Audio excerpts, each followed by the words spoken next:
Hey everybody, welcome to this week's installment of Music Theory Mondays. And this week we will be covering what is the circle of fifths, and then we'll give five, count them, five ways to use the circle of fifths, practical ways to use it. And let's go ahead and get started.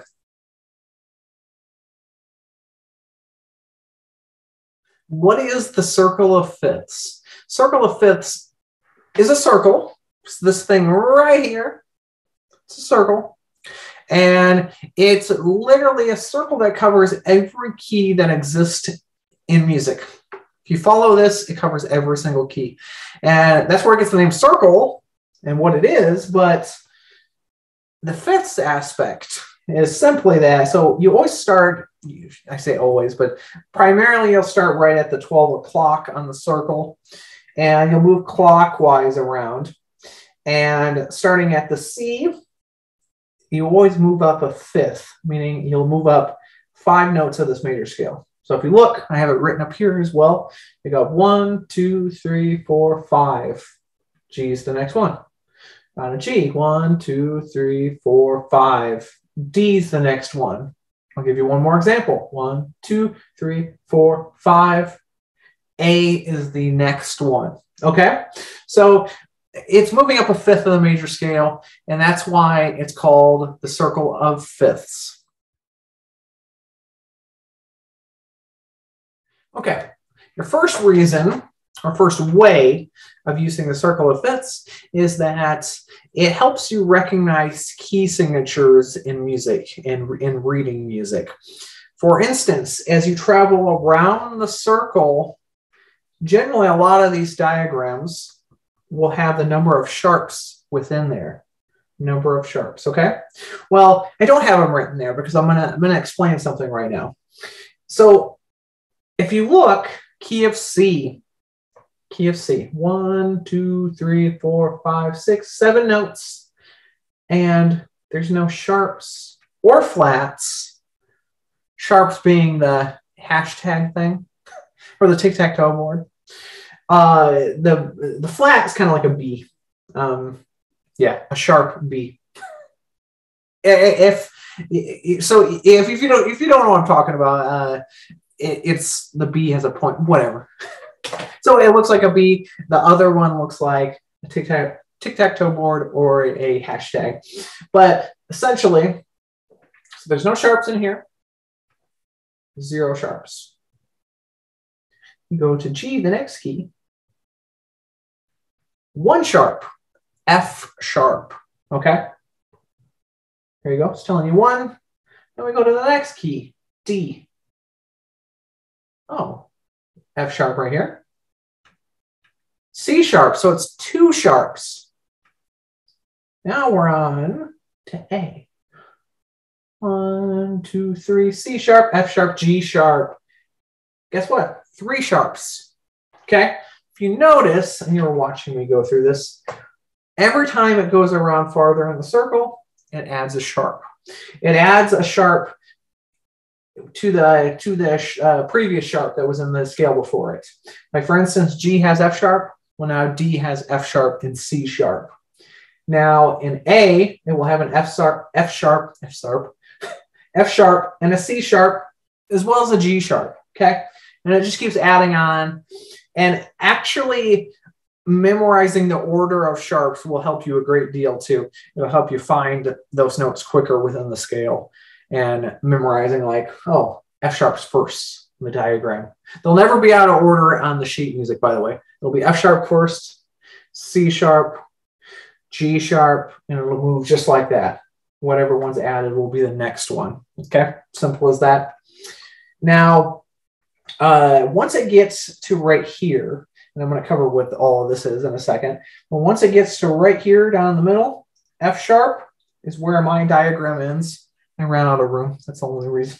At the end of the video, I'll actually have a tag on the end of the video, and I will have the other half of the circle of fifths covered, just as a little diagram for the very end. But that being said, once you get to the 6 o'clock here, the F sharp, it actually switches to flats, okay? So this goes up in sharps, 0 sharps, 1 sharp, 2 sharp, 3 sharps, 4 sharps, 5 sharps, 6 sharps, and then it goes to flats. Interesting thing about flats is it's going to subtract. It'll start at D flat, it'll be 5 flats. A flat will be 4 flats. E flat will be 3 flats. B flat will be 2 flats. F will be 1 flat. Okay? So what is this down here? This is covering something that, if you're unfamiliar with it, it's called enharmonic equivalent. It's basically the same note. It sounds exactly the same, but it is spelled differently. Meaning like a, well, for instance, I'll show you on the guitar. So if I go like this, if I play a C, 1st fret of 2nd string, and I want to make it sharp, I move it up a half step or 1 fret. There's a C sharp. Well, so anytime you want to sharp, you move it up 1 fret. If you want to make it flat, so you're on D, you go back 1 fret. So there's the dilemma, is that's a C sharp and a D flat. It all depends on the situation, the key it's written in, the song, all of that good stuff. So it sounds exactly the same. Like to your ear, this is a C sharp and a D flat. But, you know, depending on the way you write it in the sheet music, it would be written differently. Now, that being said, I generally, and a lot of this is my approach. I shouldn't say a lot of this. It is my approach. You're watching my video. You're on my channel. That being said, I don't tend to look at this inner part. I mean, I know what it is. I've studied it, and you should study it too. You should never let anything be unknown information. You should figure out if you need it, if you're going to use it, learn it. No reason not to. It'll make you a better player in the long run. But my brain tends to think better with the outside. Okay? Now, that's not to say these keys don't exist, but you're generally going to run into a key of B before you run into a C flat. Or you're going to run into an F sharp before you run into a G flat. So, yeah, so that's enharmonic equivalence, but I tend to follow the outside because it's more common. Most people do, yeah. So, again, the sharps move up by 1. And when you get over to here, you get an F sharp, changes the flats, and then it subtracts 5, 4, 3, 2, 1, 0, 1, 2, 3, 4, 5, 6. So yeah, and it says it all up here too, except the flats. But like I said, I'll put a little tag on the end of it with a picture of the flat keys. Okay, so now you're memorizing the circle of fifths. You're memorizing going around here, going all around the circle. You're learning all theoretical keys that exist. I say 3 theoretical keys. I mean, it's all keys that exist. There is derivatives that we're going to talk about in a little bit, but for all intents and purposes, these are all the keys that you could be in. Okay. Now, that being said, we can use this as a very practical way to learn the fretboard on guitar. You can use it for piano too. I'm kind of unsure, and I don't want to speak on it for like saxophone, flute, or anything like that. I don't think it would. I think you could use the same approach, but it wouldn't work the same way. And if you're one of those musicians, you're probably going to understand exactly what I mean when I start this. But you're going to use the circle of fifths to learn the fretboard of the guitar.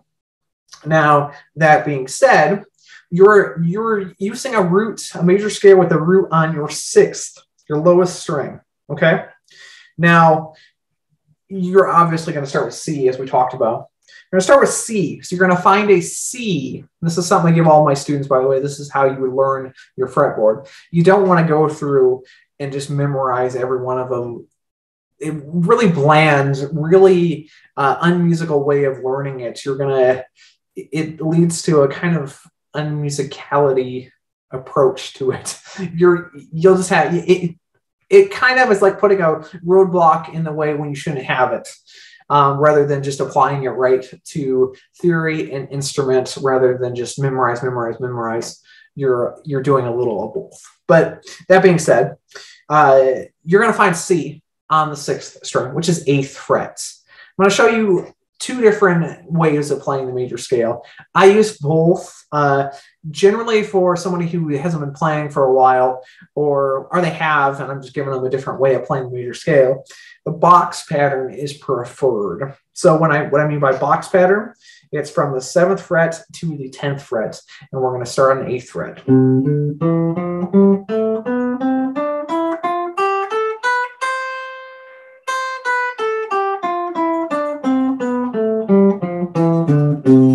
So right there, now you know, for now and forever, if the guitar is tuned correctly, you are on 8th fret, 6th string, that's a C. And I'll show you the other way. The 3 notes per string pattern.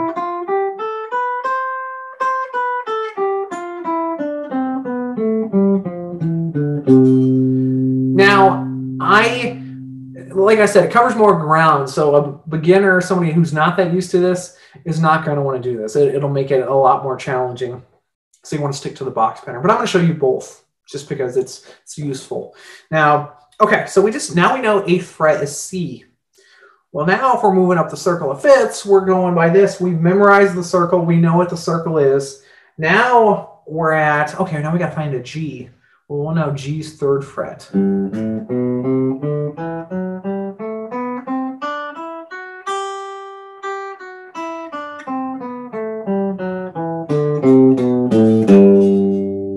Okay, so now you know C is 8th fret, G is 3rd fret. Now we got to find a D. D is 10th fret. It might take you a little bit. You can use the approach too. If you're trying to find it out, you're by yourself, you're trying to figure it out, besides just looking it up, you could go, okay, well, the open is an E, and there's only A through G of the musical alphabet. So I could work my way through with that knowledge, which we could talk about more later, but we're on 10th fret D.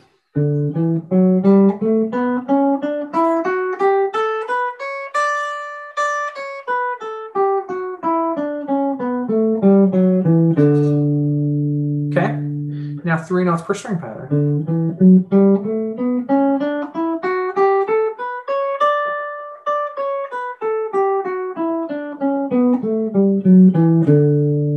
Okay, so now you know C is 8th fret, G is 3rd fret, D is 10th fret. Okay, so now we're going to find A. A is 5th fret.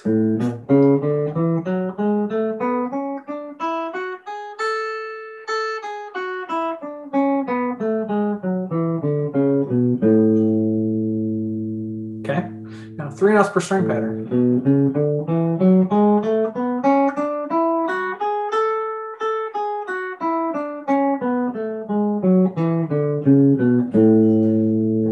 Okay, so now you know 5th fret is A. Well, from what I just said a second ago of using the other notes to find the next note by knowing that there's only A through G in existence.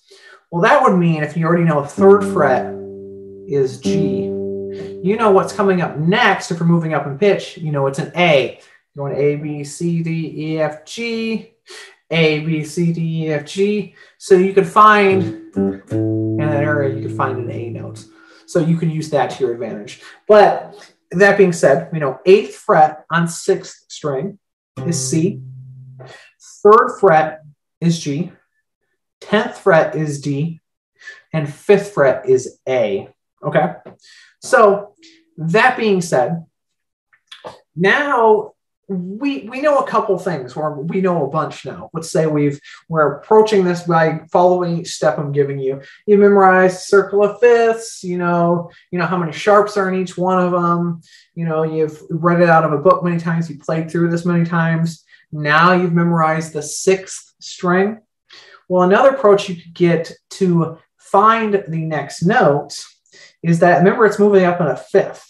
So if you're on C, like, which way do I turn? to get on the camera. Which way do I turn? No, that was kind of funny. Sorry if it wasn't funny to you. It was funny to me. And it's my channel, so that's meaning that I can laugh at what I want to. Anyways, I'm just playing. So that being said, we're on 8th fret C, 6th string. Okay.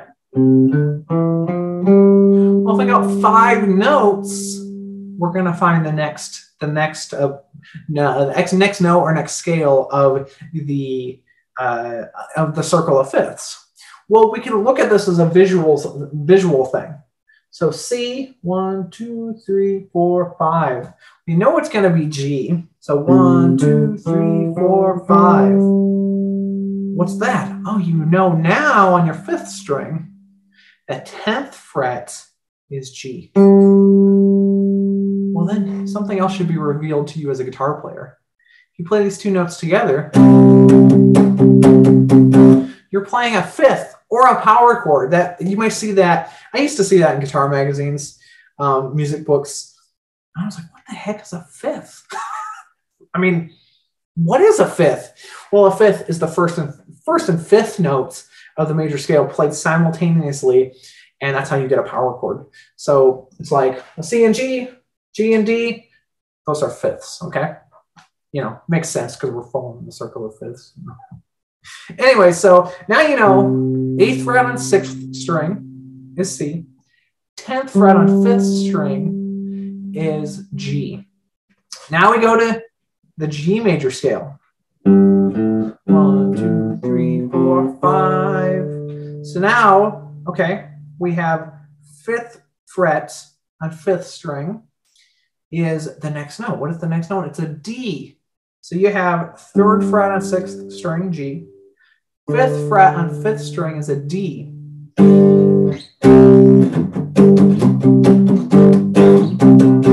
So you have 2 power chords, and you're also learning the 5th string as we go. We'll do one more. Okay, so we know it's a D. We know there's a D on 10th fret of 6th string.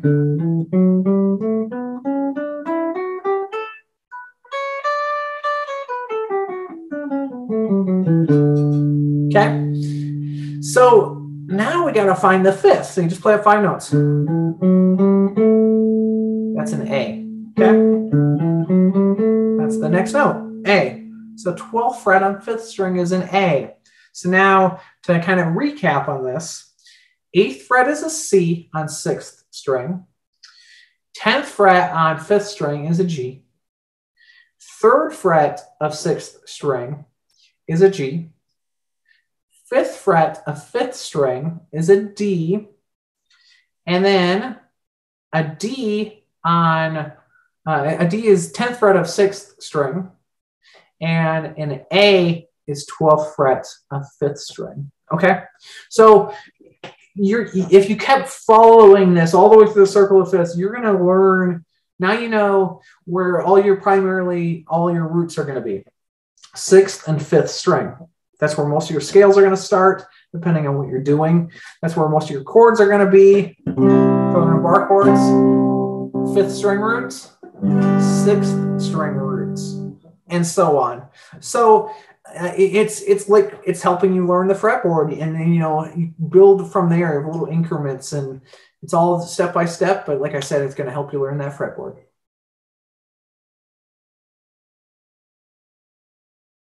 The circle of fifths is also going to help you learn chord harmonies. And where does that come in? Pretty simple. I have it written down here. You may remember from the last video I had talking about a 1, 6, 4, 5. I think that's what it was. Yeah, 1, 6, 4, 5. Well, that of course is your Roman numerals up here, as we covered before. But so like in the key of C, 1, 6, 4, 5. C is the 1. 6 is an A minor, 4 is an F major, and 5 is a G. Okay, so if we know the notes of the scale and we know which ones are major and minor, we can figure all that out. But using the circle of fifths, this is a pretty cool little trick that you can use. If you have it memorized, or if you have it right in front of you. I actually wrote the Roman numerals here so you could see this. So let's say you're on C. You're on C. So that's your 1 chord. If you go back 1, you go to the left, that would be your 4 chord. If you go back to C and you go to the right, that's your 5 chord, which is a G. So you have literally in the key of C, you have a 1, 4, 5, which is very popular in, I mean, for the last 100 years, probably even longer than that. Pop music, rock music, blues music, jazz music, funk, you name it, folk music. 1-4-5 is huge, and it's you literally have it right here with the circle of fifths. It gives you another way to find that really quickly, and it's pretty cool. I mean, like I could those chords we just learned. I could play.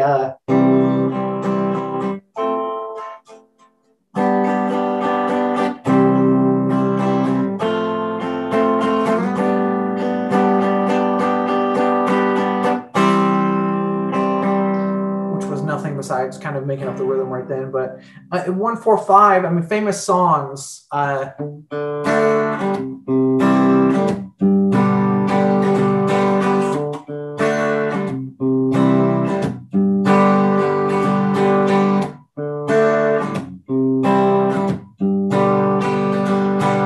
Anyways, Sweet Home Alabama. I mean, there's lots of them. I teach a number of them when I call my 3-chord jams. There's even and I don't even know who the original person is. Jimi Hendrix does it at the Monterey Pop Festival, but Wild Thing.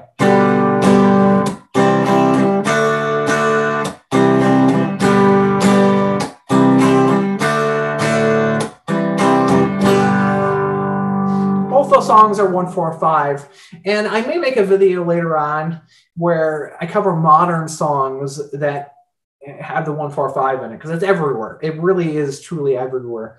And you know, your circle of fifths shows you that. We could go in any key. Key of G, go back 1 to the left, C, which I was just doing, by the way. Go back to G, and you go to the right, and that's your D. So 1, 4, 5. 1, 4, 5. 1, 4, 5. Okay. I won't say that anymore because it's probably very annoying. Okay, so yeah, using the circle of fifths to figure out chord harmonies.